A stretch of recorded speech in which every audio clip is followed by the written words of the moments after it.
Timukulamusizaako nnyo mukwano gwawe nagyo sinza obanga otuwuliriza webale kwekumira ku mayingo gano aga Yugi Update TV. Webukeeredde nnyo si birungi eri bannaffe bannayuganda abali mu ggwanga erya Kenya.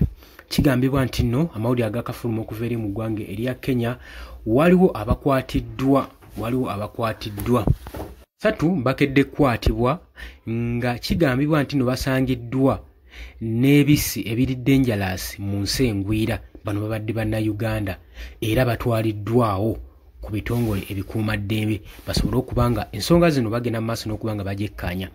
Oli ku Yugi Update TV kosinza obanga otuwuliriza nga tannatweyungako okkirira wansi waliwo ekigambo subscribe kikoneko obeere nga otweyungako ddala bulungi nnyo. Abali emitala w'amayanja mbaanirizaako nnyo nammwe abali mu Nairobi, Kenya, abali Dubai, Saudi mwenna mbatumiddeko nnyo mu ngeri ez'enjawulo. Buli omu buli nsonda gy'osinziirako kubanga otuninze Yugi Update TV kugamba nti okola kyamaanyi nnyo. Kandi abakwatiddwa bannayuganda bano bamaze okubanga bategeerekebwa mwe muli Sifori Sam, Wafula Ogomba Alex saako ne Muhammad Musa. Bano nno be bali mu hot water sawa zino be bagenda mu maaso n'okubanga poliisi ebalumiriza olw'ebikolwa bino. Poliisi oluvannyuma lw'okukola operation mu kibuga Nairobi eri mu Kenya ng'ennaku z'omwezi 22 omwaka guno gwennyini gwe tulimu ekutte bano wammanga benkumenyedde. Basangiddwa mu ggwanga erya Kenya nga mulimu Wafula Crichton ono nga bamu ku bakwatiddwa nga babalango gwa armed robbery, nga kigambibwa nti nno bano bebagezaako okubanga bateeka violence mu ggwanga erya Kenya eri mu Western Kenya mu Nairobi.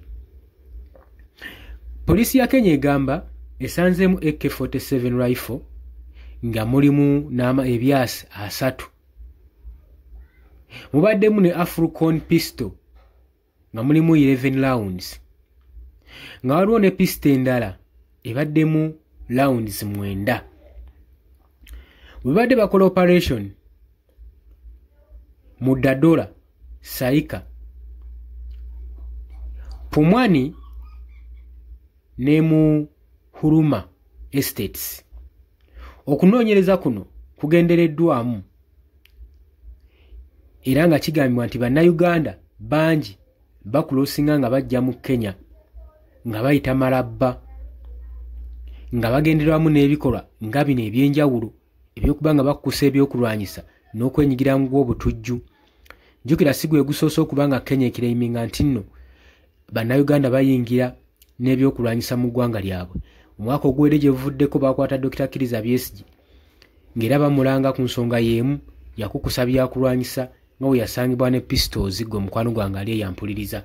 Kakati ne bano bakwatiddwa tetumanyi kikiddirira naye ng'embeera wetu wekyayimiridde tetunnamanya oba bagenda bakwata babasindike mu ggwanga lyabwe lisobole okuba nga libavunaana oba bagenda batuusa bafeesinge omulamuzi nga bo Abannakenya.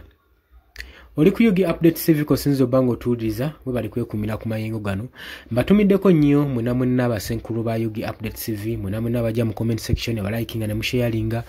Mbagamba nti mubeere n'olunaku olulungi, mweraba.